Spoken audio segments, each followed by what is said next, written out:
45 days to the December polls. This is the election brief here on your election headquarters. I'm Boku. Coming up in this edition, with 45 days to election 2020, Ghana's porous borders are attracting international eyeballs.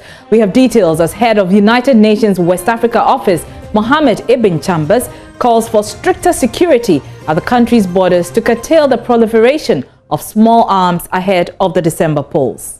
We need to strengthen security at the borders to ensure that small arms used in conflicts are not recycled here during the election period. Also in this edition, votes cast, collation done, and panelists ready. All is set for the Joy ballot box as the electorate engage with their parliamentary aspirants at the Boku Community Center tonight.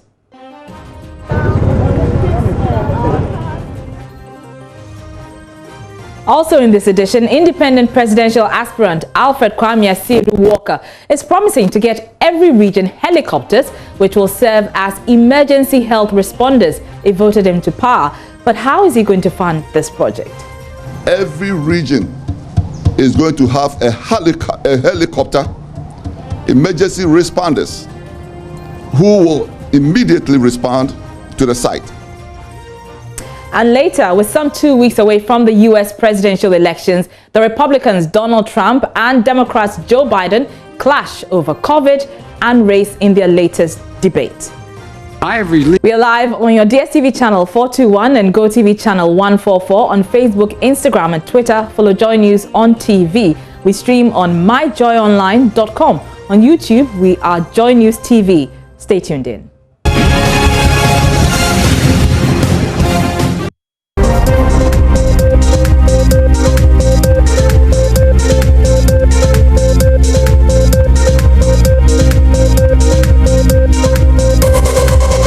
You're welcome. Now, with just 45 days to election 2020, Ghana's porous borders are attracting international eyeballs as concerns rise over the proliferation of firearms in the country. Head of the United Nations West African office, Mohammed Ibn Chambers, is calling for stricter security at the country's borders to prevent gun violence on election day. Earlier this month, the Customs Division of the GRA intercepted some 436 pistols and 26 packs of ammunition which had been imported into the country without the necessary documentation.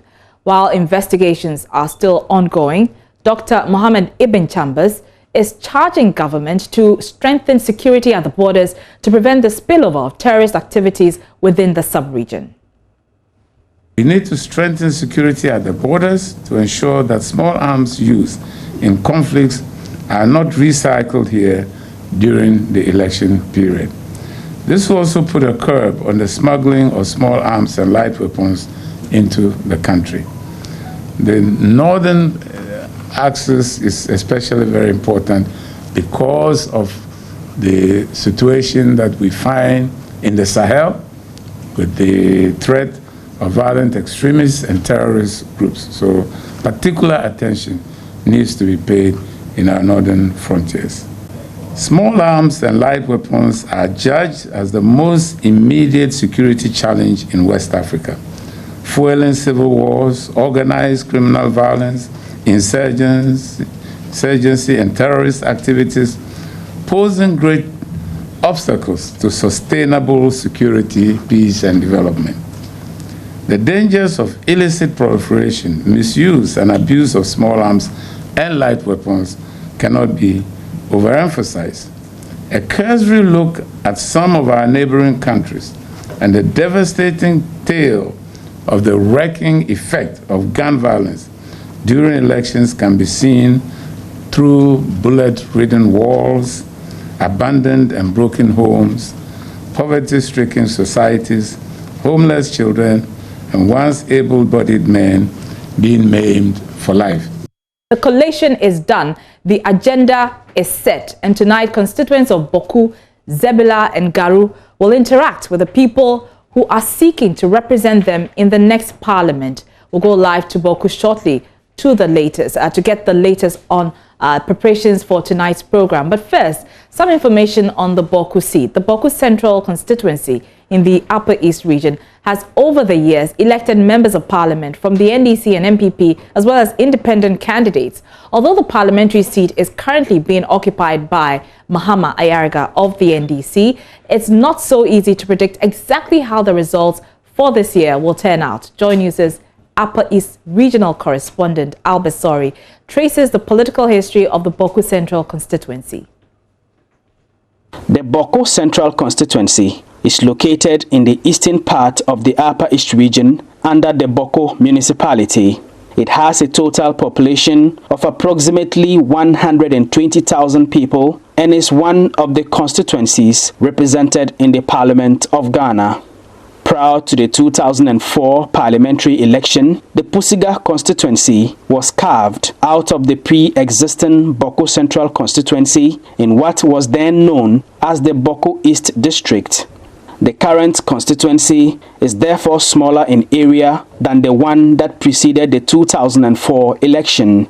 Between the years 1992 and 2016, the Boku Central Constituency has elected their members of parliament first from an independent candidate and then interchangeably from the New Patriotic Party and the National Democratic Congress.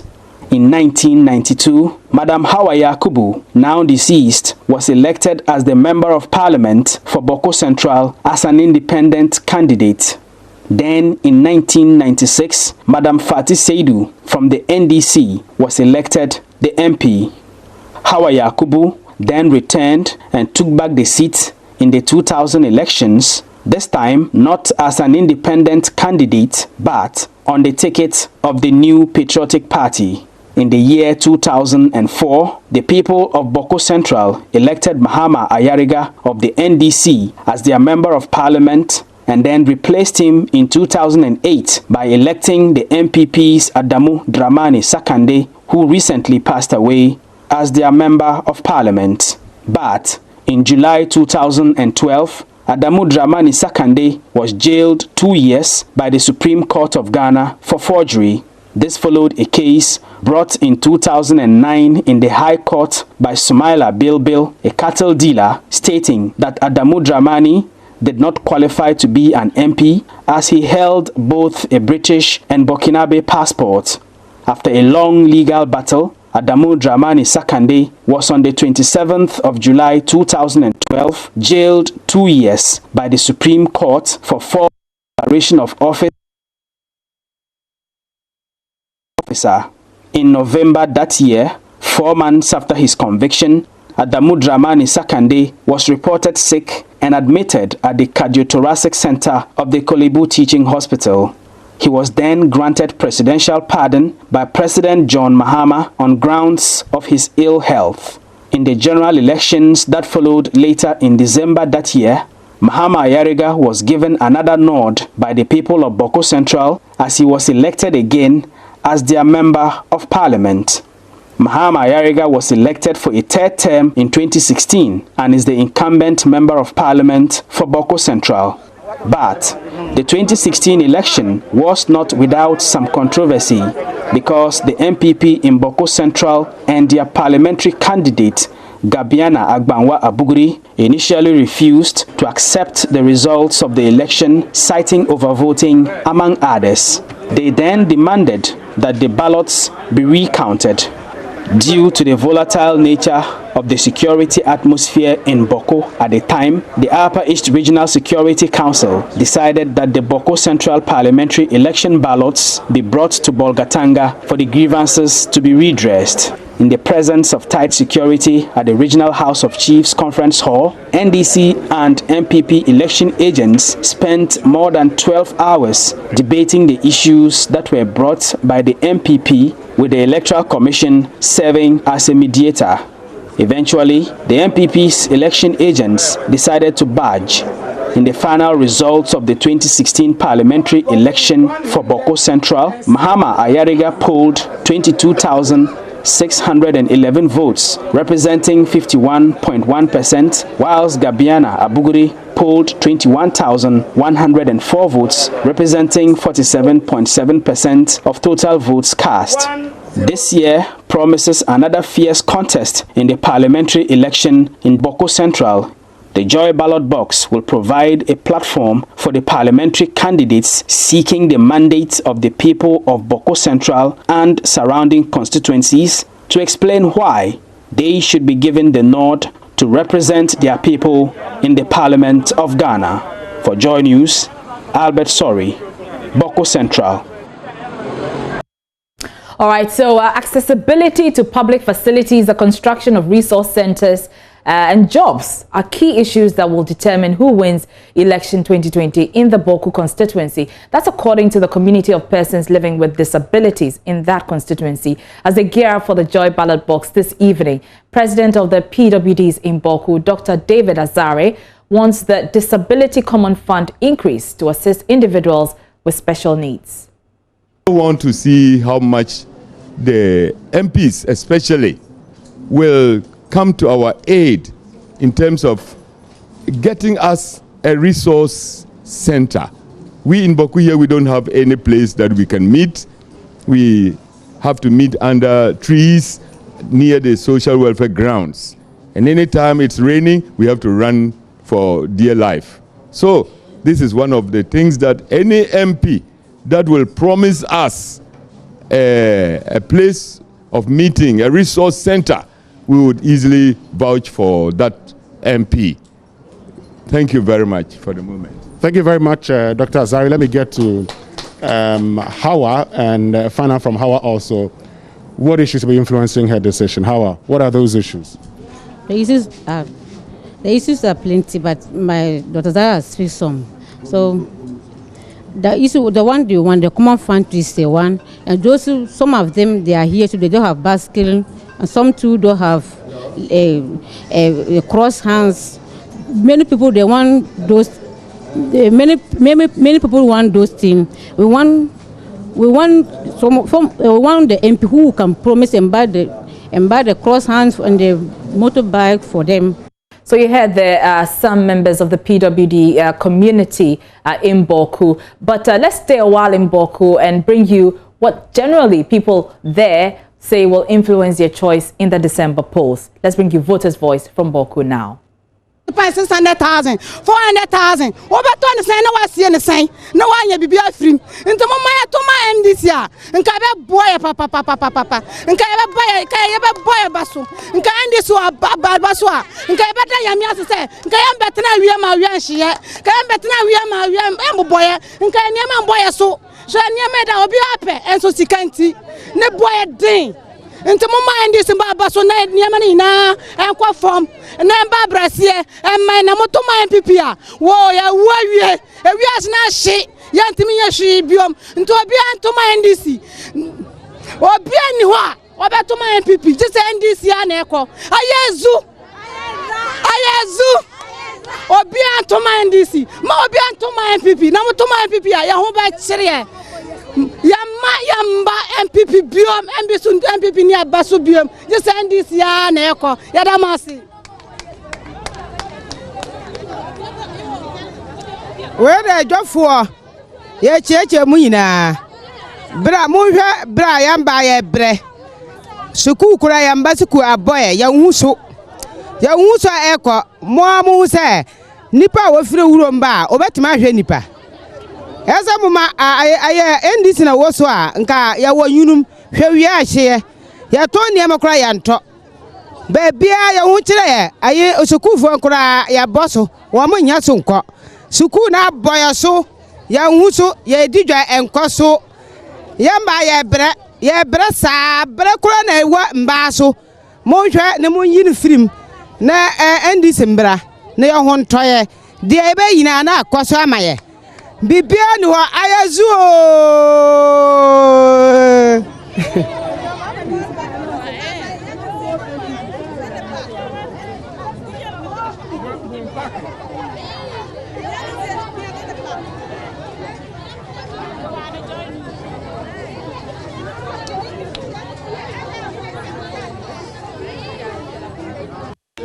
Even those see, those no see. We have seen what Nana have done. We are needing 4 years for Nana. Whether you like or not, MPP must come power for 4 years, and we need 4 years so that it will be 8 years. Whether you like or not, Nana will come power. NDC this year they are going to lose. As for the lose, they will lose more and more. As for that one, free education is not Nana's fault. There is free education. One village, one dab. Nana have do everything. As for the COVID-19 2K, it's not Nana's fault. So your children don't go to school. There is more work for them to do. When they don't want work to do, what do you want them to do?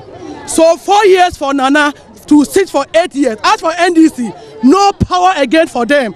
We will sit 8 years, more than 8 years again for Nana.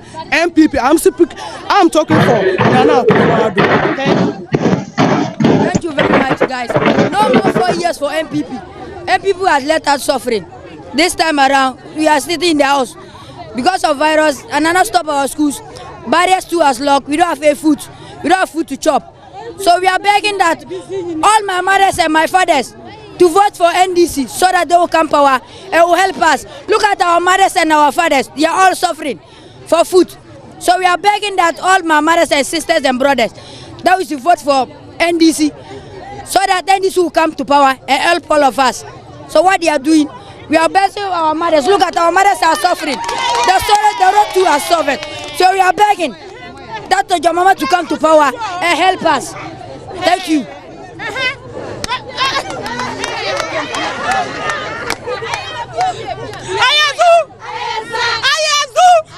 I'm saying, the boy is young pelle because the kwa Baku, kada la usa kwa asuka ma, kada la ke katinam siria, then katu pelle ni nam sita.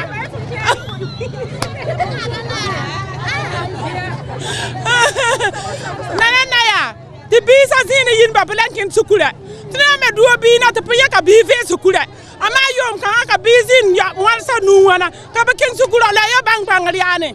Oma puma tome, kabila me pula tome, tieto no baka got visa. I am a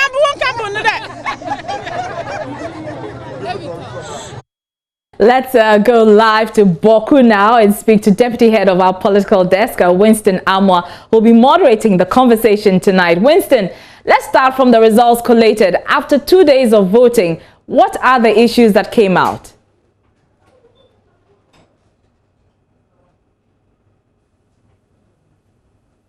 Winston, we can't hear you. If you can unmute your microphone. I'm asking, the people have voted, the results have been collated, and after 2 days of voting, the issues that have come up, what are they? Hello, Winston, if you can hear me, tell us what the issues that the people say. Most of the issues that have come up, Araban, like I was saying earlier, of voting, the issues that have come up now, many of the electorates here in the Boku constituency, Zebila constituency, and Garo constituency say the roads or their roads will be one major deciding factor in how they cast their vote come, December 7, 2020. 31.45%. In fact, over 300 of the votes cast say they are going to be focusing on the roads. And so for them, they think that the major...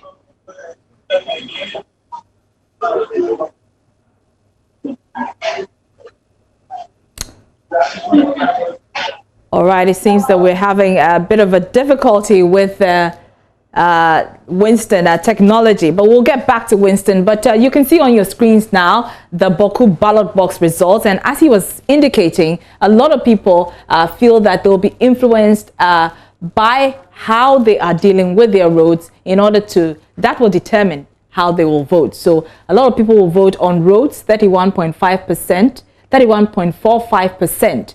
15.9% say they will vote based on the economy, how the economy is going. As you know, the NPP says they are better managers of the economy. So we'll see how that goes. 13.13% say they'll vote on education. And 10.42% say water and electricity will influence how they will vote. As you're aware, the current administration has been giving free water to some communities as well as free electricity. Will that change the way people vote? We are yet to see. Peace and security, 8.4% of the votes cast. People say that is what will influence their decision to vote. And 6.78% say they will be influenced by sanitation in the direction that they will vote. So employment, which is also a major thing, quite interesting. It's only 6.24% who say they will vote based on employment. But that has been a major topical issue in this race to the Jubilee House. So we'll see how that goes. 6.02% say they'll vote based on health, and 2.15% say they will vote based on social inclusion. And I'm sure you heard the persons living with disabilities talking about their concerns and the need for, you know, the district common fund, their share of the district common fund to be increased. So 2.5% of them will be voting along that line. Let me run you through it again. 31.45% say they'll vote based on roads. 15.39% say they'll vote based on the economy. 13.13% on education. 10.42% on water and electricity. 8.4% on peace and security. 6.78% say they'll vote based on sanitation. 6.24% on employment. 6.02% on health, and 2.15% say they'll vote based on social inclusion. Let's go back to Winston Almar, Deputy Head of our political desk, and he's joining us via phone now. Winston, tell us about preparations for tonight's program. Well, everything is set now. We're currently at the event location. That's the Baku Community Center, and everything is underway. If you can hear some of the background noises, the stage being set for the main event, which starts in about 3 hours time. Right. The panelists, as the aspiring members of parliament for the 3 constituents, have confirmed their participation, and all the invited groups have also confirmed to be here. So we're just waiting for 5 p.m. and then we start the main program. And Winston, are we seeing all aspirants on the stage? We know that, constituents in Garu and Zebela, and including Garu and Zebela, will be congregating there to engage with the duty bearers. Who are we going to be seeing on the stage? And what are the dynamics? Well, Araba, so we're expecting from the Garu constituency, we're expecting Albert Alazuga, who is the incumbent member of parliament. Now, he is a first-time member of parliament seeking to go back to parliament, and he's been challenged by the NPP's Osman Musa. They both have confirmed. But talking about dynamics, this is a constituency that normally elections are won with about 1,000 votes. Now, the interesting thing is that this time around, one of the members of the NDC, that's a former member of parliament, Dominic Azuma, who's been a 5-time member of parliament, has decided to contest as an independent candidate. Now, when we were there on Wednesday, some of the electors who spoke to us said that, they feel that Dominic Azuma has been due. They want him to go and rest. He shouldn't come back. But the question is, would he be able to pull enough votes to favor the NPP candidate? Well, we would see come December 7th. But if you get to the Boku constituency, Mama Yaraga and Agbanwa Gabiana Bugri contested in the 2016 election. There were a few challenges here and there. The NPP candidate accused, alleged overvoting.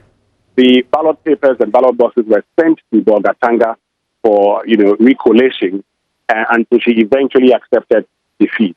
She lost by a little over 1,000 votes, I think about 1,500. And the question now is whether she would be able to actually, overtake Mama Yaga and become the member of parliament. But the real deal is in the Zebela constituency, where, former member of parliament, Cletus Africa, has been former majority leader, he's been former interior minister. Now, he lost by a little over 200 votes in the 2016 election. According to him, the constituents have asked him to come back, and so he's coming back to serve them better. We're all waiting patiently for all of them to join us. They've all confirmed participation. And so at 5 p.m., we're going on air with all of them, with the electors asking them questions. Right. And Winston, I know that we're going to be adhering strictly to the COVID protocols. And so that means that not everybody can be there. So who can be there tonight? Well, so the event is strictly by invitation because of COVID-19, even though the ban on a number of persons who can attend workshops and conferences has been lifted. We still must ensure social distancing. And so this event center normally could take about 500 people, but we're just doing 100 people. And it's strictly by invitation. We've invited, a representative of the market women, a representative of the youth groups within the 3 constituencies, the Baku Youth Parliament, and their colleagues from Zebila and Garu. We're also expecting the persons with disability. They'll be joining us with their representatives. And the political parties have been given the chance to come with some members, I think 5 from each, parliamentary candidate. So if you add all of that, we're looking at 100 people joining us this evening, Araba. Thank you so much. That's Winston Amor. He's deputy head of our political desk, and we can't wait. We are some 3 hours away from that particular ballot box in Boku, and you can join the program in the event with the hashtag #ElectionHQ as well as #JoyBallotBox. We're still here on Election Brief with me, Araba Kumsin. Still ahead, we'll be speaking to the NDC MP aspirant for the Madina constituency who says his billboards are being ripped off by his opponents. We'll hear from him.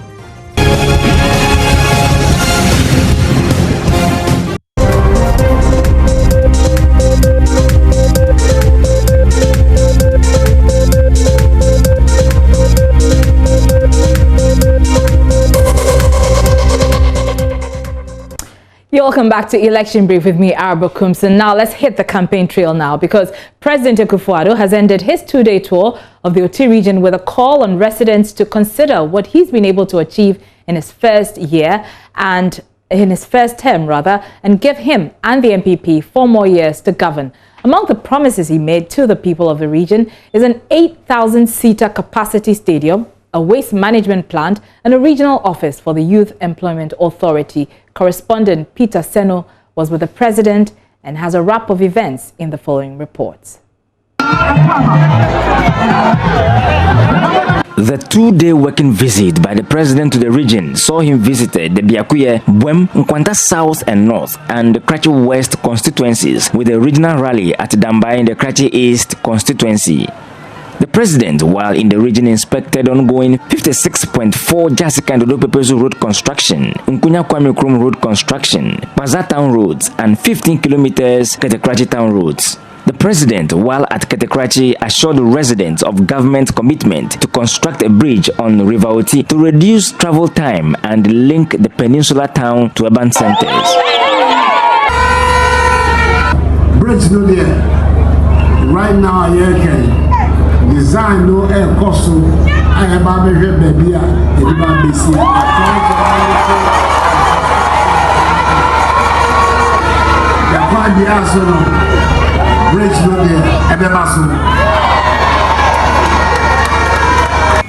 The president equally used the visit to the region to solicit for votes, which would give his government and party another term in office.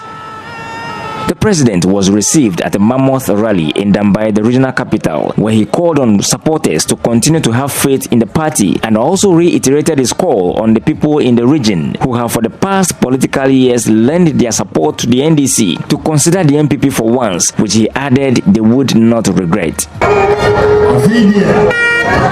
The Bible says, and not in some way to my moon,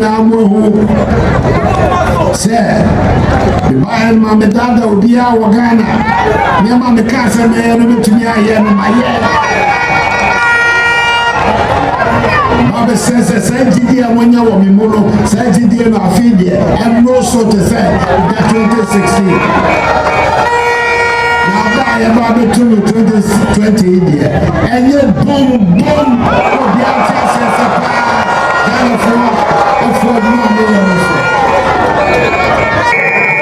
now, Fabian, the Bible said, and I know many more. So, Mutrachi, so I see a chair, reach. Yeah, you won't be there, and I'm many more. Saboka, yeah, Papa Bia, Siena Mamoa. The men send us our feed Oti region. When you move out with the I don't know, more facile, more baby fitting, and so I say, about the trial, so, I'm also so, Abba.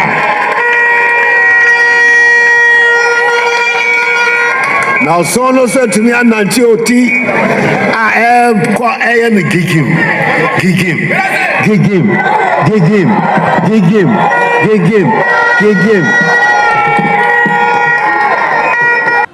The president also cut short for the construction of 8,000-seater capacity stadium, waste management plant, and regional office for Youth Employment Authority. The president has since left the region for the national capital. Let's turn our attention on the NDC's presidential candidate, John Dramani Mahama, who's reiterated his commitment to resurrect the Itrabo Freeport project if the NDC wins the December 7 general elections. The $700 million Freeport project was to be constructed by Lonro Port Limited and be operational by 2017 to serve as a regional hub in promoting safe, effective, and efficient offshore businesses. But the Mahama government was challenged in court to halt the project.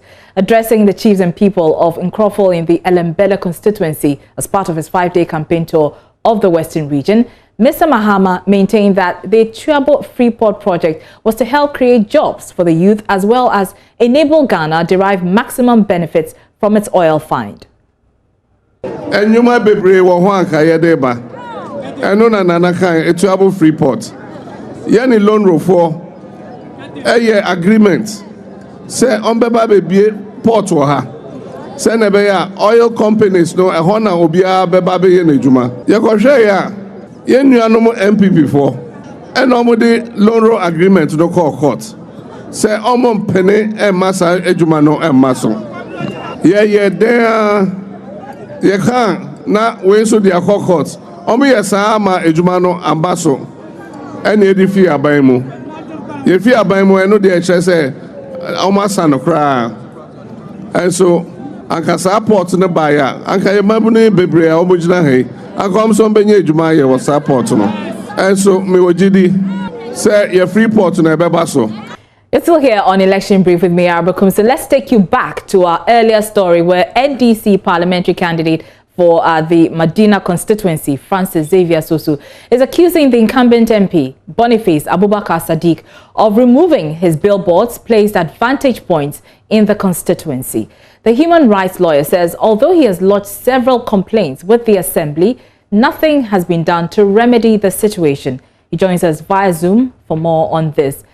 Good afternoon and many thanks for your time. So first of all, how certain are you that the people removing your billboards and the posters are doing so on the instruction of the MP? Very good afternoon to your cherished viewers. We know so because, they are our major contenders, and we picked several information and intel from even the assembly that they are on the verge or on the spree of doing such very, very illegal and unlawful acts. So we are saying that we want a very peaceful election. We want a very peaceful environment and atmosphere for this election. But these acts of continuous removal and even plans to interfere with our publicity activities definitely would not give us the needed peace in Medina for us to do this work. So we know that, he's clearly the one behind what is happening, and we hope that they would desist from that, or at least encourage his boys to stop doing that. So you are insistent that you have evidence to suggest that it's the MP who instructed people to remove your billboards and posters? Well, these pieces of evidence are not things that we are going to be tendering anywhere. But we have intel right from the assembly. It's upon his instructions that they destroyed, those ones that were initially mounted at the Ronnie Circle, that we had to protest, go to the assembly and get them remounted. And we are reliably informed, from the assembly again, that they are already going around saying that they are getting permits for all the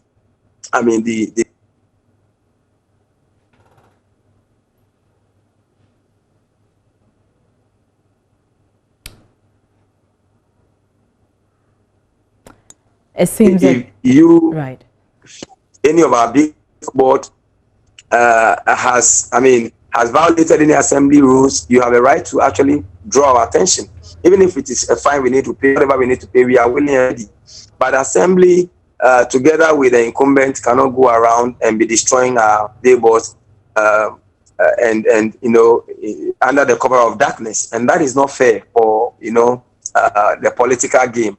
I think this is a contest of ideas. Let's leave it at a contest of ideas. Let's go out there and share a message and let the good people of Medina decide who must be the next member of parliament of Medina. By going around and interacting with billboards and posters, I don't think it's fair. Right. Mr. Sosu, you say that you don't have any tangible evidence as proof that the MP is the one instructing people to pull down your billboards, but you have intel. However, have you reported this matter to the police? We have reported to police. In fact, we've done, as we speak now, we have about 4 different matters before the police.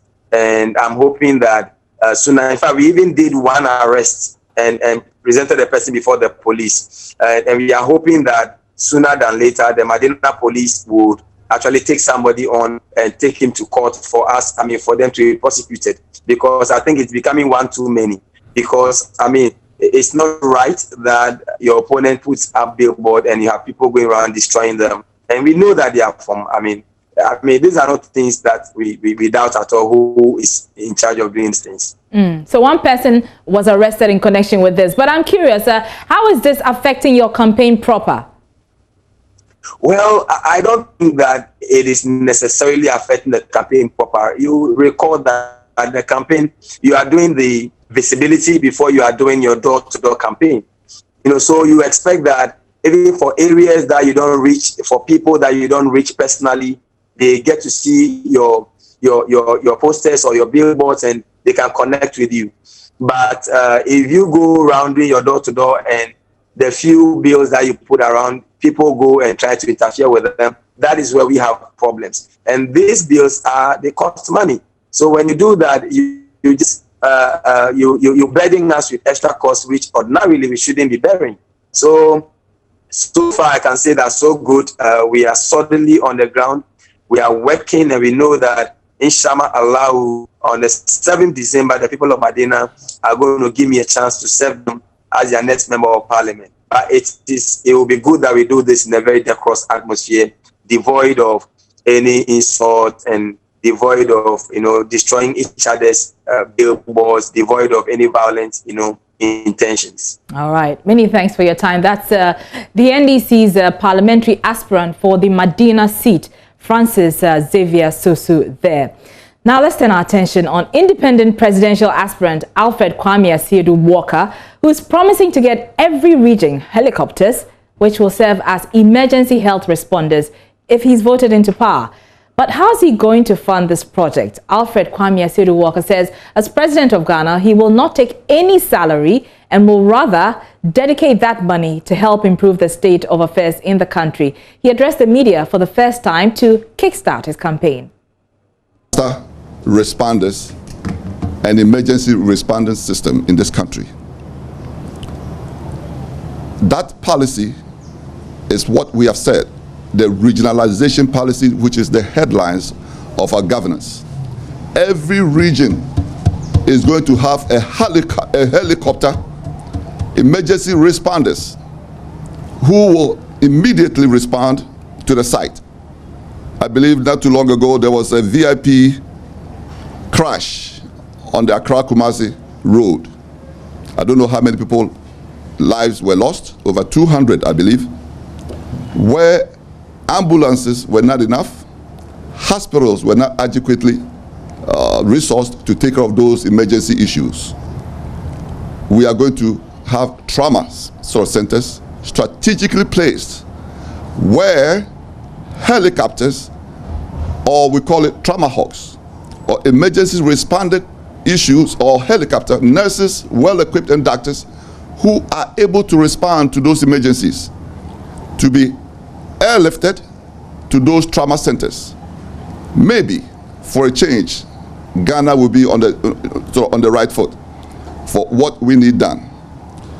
Somebody might ask me, how are we going to fund all these issues? I think I've said it. I am not going to take salary as a president for the 4 years that we will be in power.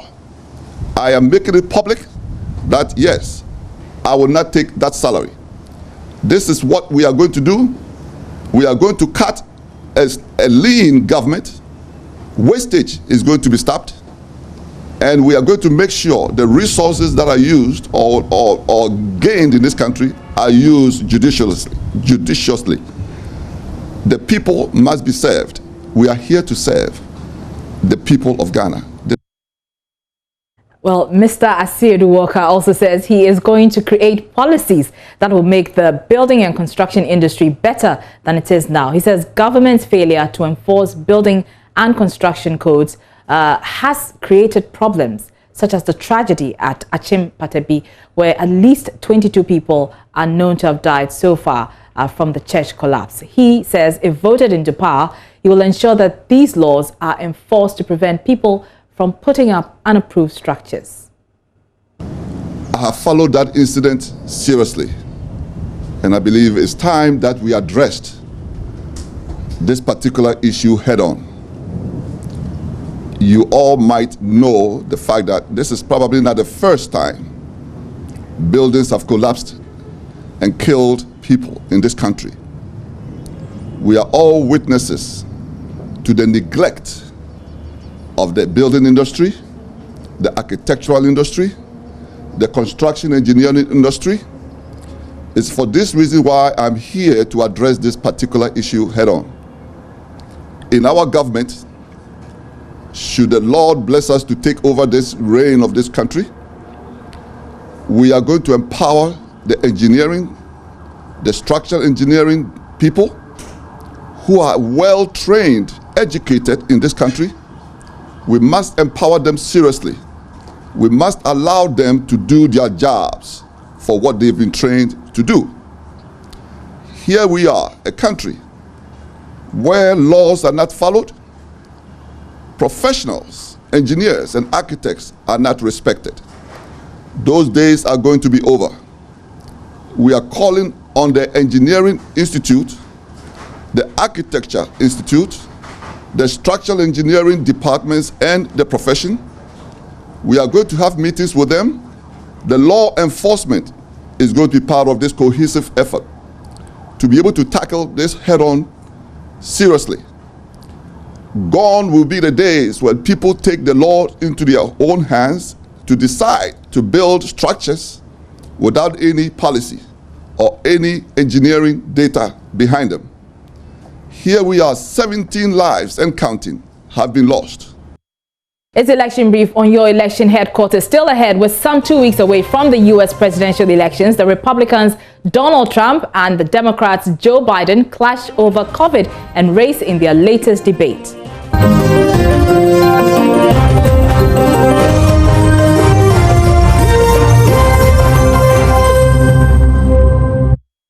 You're welcome back to Election Brief. Now let's stay a lot longer on elections, but not in Ghana, outside of the country.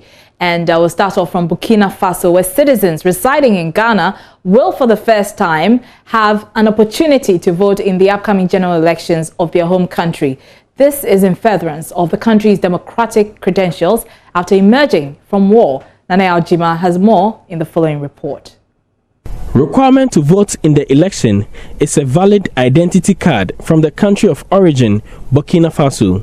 Though laws have been passed, the association says most of their citizens in Ghana are unaware of the opportunity.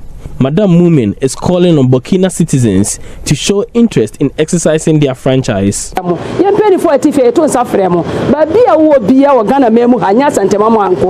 says, we invite all Burkinabés everywhere to join us exercise our franchise. This is our constitutional mandate, and we have to exercise it as such. We must show our people we are interested in what happens there, even though we live in Ghana. So whenever they formulate policies, they will remember us.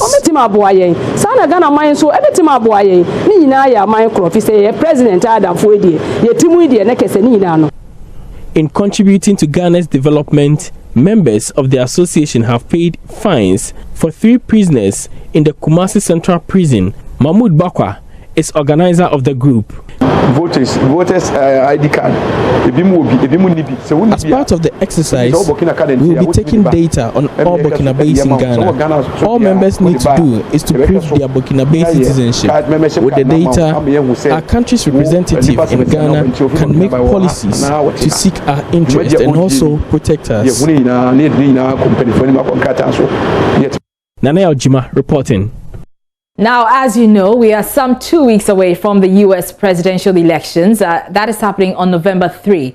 A number of debates have been organized ahead of the polls. Yesterday, the final one was held. The debate got heated up as Donald Trump and Joe Biden clashed over COVID-19 and race issues. On the pandemic, Mr. Biden would not rule out more lockdowns, while Mr. Trump insisted it was time to reopen the U.S. to the world. Typical Trump, and we'll be keeping an eye on that upcoming election because this is your election headquarters. We do all things election. But that's how we wrap up the show for today. Remember to join us at 5 p.m. here on the Joy News channel. We're bringing you live the Joy Ballot Box from Boku, and that will be moderated by my colleague Winston Amma. Be sure to stay for that and join us with the hashtag Joy Ballot Box as well as hashtag Election HQ. I'm Arba Kumsit. Enjoy the rest of your afternoon.